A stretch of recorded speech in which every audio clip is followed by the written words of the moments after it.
వచ్చేసరికి వాళ్ళకి లక్ష 1,70,000 అనేది సంవత్సరానికి ప్యాకేజ్తో శాలరీ అనేది స్టార్ట్ అయ్యింది. ఈ శాలరీ అనేది ప్రతి సంవత్సరం వాళ్ళ పర్ఫార్మెన్స్ని బట్టి పెరుగుతూ ఉండిద్ది. అలాగనే వీళ్ళు జాబ్ చేసుకుంటూ డిగ్రీ కూడా కంప్లీట్ చేసుకోవచ్చు. అది శస్త్ర university, Amity university, KL university, ఈ 3 యూనివర్సిటీ నుంచి ఏ యూనివర్సిటీ నుంచి అయినా డిగ్రీ చేసుకోవచ్చు. దానిలో బీసీఏ కానీ, బీబీఏ కానీ, బీకామ్ కానీ ఈ 3 కోర్సుల్లో మన నచ్చిన కోర్సు అనేది మనం ఎంపిక చేసుకోవచ్చు. యాక్చువల్గా ఇది ఇండియాలోనే టాప్ యూనివర్సిటీ.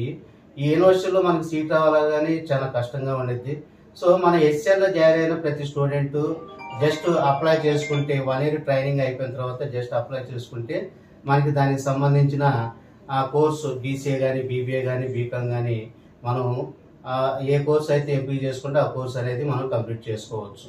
అలాగనే తర్వాత కూడా మనం ఎంబీఏ కానీ, ఎంసీఏ కానీ, ఎంకామ్ కానీ అలాగే పీజీ అనేది కూడా కంప్లీట్ చేసుకోవచ్చు. సో ఇది మనకి డిపిఓ, డిజిటల్ ప్రాసెసింగ్ ఆపరేషన్ అని చెప్పేసి అంటారు. ఇది మన చెన్నైలోనే దీనికి ప్లేస్మెంట్ అనేది ఉండిద్దండి. ఇది ఈ అవకాశాన్ని అలాగనే 1 ఇయర్ ట్రైనింగ్ అని చెప్పాను. ఆ 1 ఇయర్ ట్రైనింగ్ కూడా ఫీజు అనేది 51,000 అనేది ఫీజు కట్టుకోవాలి మనం. ఈ 51,000 మనకి 3 లెవెల్స్ ఎగ్జామ్ సెలెక్ట్ అయ్యి ఆఫర్ లెటర్ ఎప్పుడైతే చేతికొచ్చిందో ఆ రోజు ఈ 51,000 అనేది ట్రైనింగ్ ఫీజు అనేది మనం కట్టుకోవాల్సి వచ్చింది. సో ఈ అవకాశాన్ని ప్రతి ఒక్కరూ సద్వినియోగం చేసుకుంటారని చెప్పేసి నేను మనస్ఫూర్తిగా హెచ్సిఎల్ కంపెనీ నుంచి కోరుకుంటున్నామండి. Thank you. అందరికీ జైభీమ్ అండి. మా మిత్రుడు బారక్ షుబ్లీ గారు మైనారిటీ హక్కుల పరిరక్షణ సమితి ఆధ్వర్యంలో నారా లోకేష్ గారు ఏదైతే ఆలోచనతో హెచ్సిఎల్ కంపెనీతో ఆంధ్రప్రదేశ్లో ఉన్న విద్యార్థులకి ఉద్యోగ అవకాశాలు కల్పించాలనే ఆలోచనతో ముందుకొచ్చారో దాన్ని ముందుకు తీసుకెళ్ళటానికి షుబ్లీ గారు ముందుకు రావటాన్ని మేము అభినందిస్తున్నాము. రాబోయే కాలంలో ఈ రాష్ట్రంలో ఉన్న బడుగు బలహీన వర్గాలకి సంబంధించిన విద్యార్థులు ఎవరైతే ఉన్నారో ఇంటర్ అయిన తర్వాత ఉద్యోగ అవకాశం, వాళ్ళకి నచ్చిన కోర్సు చేసుకునే అవకాశం హెచ్సిఎల్ కంపెనీ వాళ్ళు కల్పిస్తున్నారు. దీన్ని అందరూ సద్వినియోగం చేసుకోవాలని చెప్పేసి ఆ డేట్ అవన్నీ కూడా షుబ్లీ గారు చెప్తారు. ఆ రోజు ఈ రాష్ట్రంలో ఉన్న దళిత సంఘాలు కానివ్వండి, మైనారిటీ సంఘాలు కానివ్వండి, అంబేద్కరిస్టులు కానివ్వండి, ఎవరైనా సరే మీ పిల్లలు ఎవరైతే ఉన్నారో వాళ్ళని ఇక్కడ తీసుకురండి, అవకాశం కల్పిద్దాము. ప్రతి సంవత్సరం ఇది ఉంటుంది కాబట్టి దీన్ని అందరూ ఉపయోగించుకొని మన పిల్లల భవిష్యత్తు కోసం మీరు అందరూ ఆలోచించాలని ప్రతి ఒక్క తల్లిదండ్రులకి అలాగే టీచర్స్ కూడా సమతా సంఘాల ద్వారా మీ అందరికి విజ్ఞప్తి చేస్తున్నాం. జై భీమ్. అస్సలాము అలైకుం వరహమతుల్లాహి వబర్కాతుహు. జై హింద్ ఫ్రెండ్స్.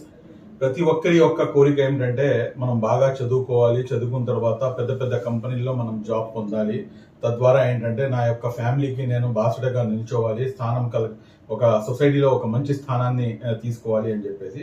మరీ ముఖ్యంగా ఎవరైతే మన డిగ్రీ చేసి దాని తర్వాత పీజీ చేసి ఇంజనీరింగ్ చేసి ఈ రోజున ఎంతమంది ఉద్యోగ అవకాశాల కోసం ప్రతి చోట కూడాను వాళ్ళు వెళ్తున్నారు, వెనక్కి వస్తున్నారు. పాపం వాళ్ళ యొక్క ఇష్యూస్ ని చూస్తుంటే కనుక నిజంగా కళ్ళమటి నీళ్లు వస్తాయి. కానీ ఈ రోజున మీరు చూస్తుంటే కనుక ప్రతి ఒక్క స్టూడెంట్ కూడా ఎవరైతే డిగ్రీ చేసి దాని తర్వాత ఇంజనీరింగ్ తర్వాత హెచ్సిఎల్ లాంటి కంపెనీలో నాకు ఉద్యోగ అవకాశం కలిగితే కనుక చాలా బాగుంటుంది అని చెప్పేసి ఒక ఆలోచన ధోరణి అనేది ఈ యువతరంలో ఎక్కువగా ఉంటుంది.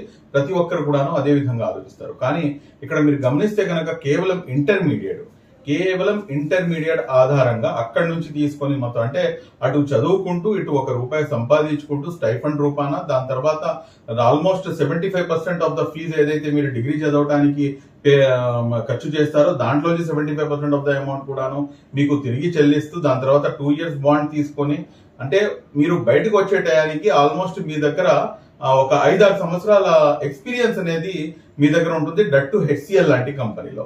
దాని తర్వాత వారి యొక్క భవిష్యత్తు ఏ రకంగా ఉంటుంది అనేది మనం ప్రత్యేకంగా మనం చెప్పాల్సినటువంటి అవసరం లేదు.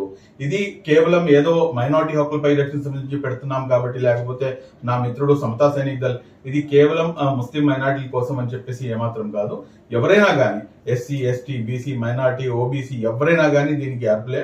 కాకపోతే ఏంటంటే ఏదైతే సమాజంలో బాగా వెనకబడినటువంటి కులాలు కానీ లేకపోతే మతాలు కానీ ఏదైతే ఉన్నాయో అందులో ఎస్సీ, ఎస్టీ మరియు మైనారిటీలు అధికంగా ఉన్నారు కాబట్టి వీరి యొక్క పిల్లల్ని కూడాను మనం అప్లిఫ్ట్ లిఫ్ట్ చేయాలి మా యొక్క బాధ్యతగా అని చెప్పేసి మనం ఈ యొక్క కార్యక్రమాన్ని చేపట్టడం జరుగుతుంది. ఇక్కడ ప్రతి ఒక్కరు కూడాను ఆహ్వానితులే, ప్రతి ఒక్కరు కూడాను రావచ్చు, ప్రతి ఒక్కరు కూడాను అప్లై చేయవచ్చు, అందులో ఎటువంటి అస్యోక్తి లేదు.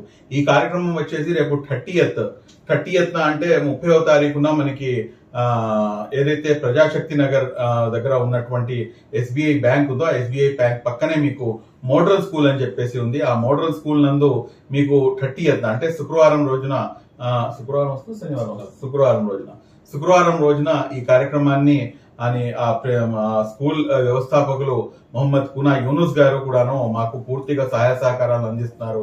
అక్కడే దీని యొక్క ఎగ్జామ్ సెంటర్ కూడాను అక్కడే పెట్టించి ఈ యొక్క కార్యక్రమాన్ని నిర్వహించడం జరుగుతుంది. కాబట్టి SC, ST మరియు మైనారిటీ మరియు అదేవిధంగా ప్రతి ఒక్క ఇంటర్మీడియట్ చదువుకొని 75% మార్కులు వచ్చి ఏది MPC కాకుండా మిగిలిన ఏ గ్రూప్ అయినా కూడా కానీ వొకేషనల్ కానీ ఎవరైనా కానివ్వండి 75% మార్కులు వచ్చి మేము ఏం చేస్తే బాగుంటుంది అని చెప్పేసి ఆలోచించే వాళ్ళు ప్రతి ఒక్కరు కూడాను ఒకసారి ఈ యొక్క ఏదైతే ఈ HCL టెక్ వారి యొక్క ఏదైతే నినాదం ఏదైతే ఆఫర్ ఉందో దీన్ని మనం స్వీకరించి కనుక ముందుకు కొనసాగలిగితే ఇన్షాల్లా బంగారు భవిష్యత్తులో మన పిల్లలు ముందుకు అడుగు వేస్తారని చెప్పడంలో ఏమాత్రం అస్యక్తి లేదు. ఖచ్చితంగా దీనికి రిజిస్టర్ చేసుకోవాలన్నా కానీ లేకపోతే దీన్ని ఏ విధంగా దీనికి మనం అప్లై చేయాలన్న దానికి దీంట్లోనే నేను మీకు ఒక లింక్ ని ఇస్తాను. అదేవిధంగా మన రాజ్ కుమార్ గారు ఉన్నారు, రాజ్ కుమార్ గారి యొక్క ఫోన్ నంబర్ తో పాటు కూనా మొహమ్మద్ యూనుస్ గారి ఫోన్ నంబరు, అదేవిధంగా వీరందరి యొక్క ఫోన్ నంబర్ తో పాటు మీకు అవైలబిలిటీలో ఉంటుంది. ఆ రోజు వచ్చేసి మీరు అప్లై చేసుకొని దాంతో పాటు మీకు ఏంటంటే CAT ఐ థింక్ అదే గానే క్యాట్ ఎగ్జామ్ ఉంటుంది. ఆ క్యాట్ ఎగ్జామ్ ని అక్కడ ఆన్లైన్ ద్వారా నిర్వహిస్తారు. క్యాట్ ఎగ్జామ్ ని ఇక్కడ మీరందరూ కూడాను ఎవరైతే విద్యార్థులు సెలెక్ట్ అవుతారో వాళ్ళు ఇక్కడ రాయాల్సినటువంటి అవసరం ఉంటుంది. కాబట్టి ప్రతి ఒక్కరు కూడాను ఈ యొక్క మంచి అవకాశాన్ని వినియోగించుకుంటారని చెప్పేసి ఆశిస్తూ సెలవు తీసుకుంటున్నాను. Thank you very much. జై హింద్. అస్సలాము అలైకుం వరహమతుల్లాహి వబరకాతుహు.